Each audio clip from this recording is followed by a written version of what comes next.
সকাল থেকে বসে আছি, ওই দোকানদার দোকানেই খুঁজছে না। যাইনি দেখি ভাই।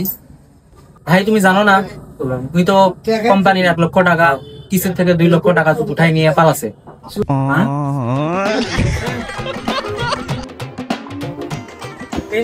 আপনাকে ওই দোকানে দেখছিলাম আমি কর্মচারী, আপনি কি দোকানে নতুন আবার ঢুকছেন? না ভাই, আমি কর্মচারী না তো, এটা আমারই দোকান। ওই দোকান থেকে ধান্দা বান্দি করে এখানে দোকান দিছি।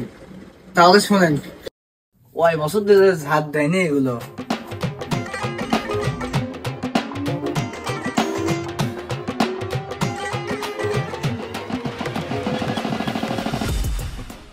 থাকো, আমি বগুড়া মাল করতে যাচ্ছি, ফাঁকি বাজি জান করো না, ঠিক আছে?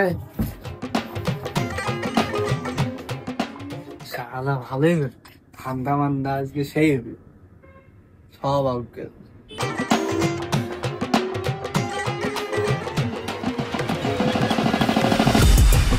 এই যে নেন, ওই দোকান থেকে মেরে দেওয়া চকলেট খায়া বিদায়।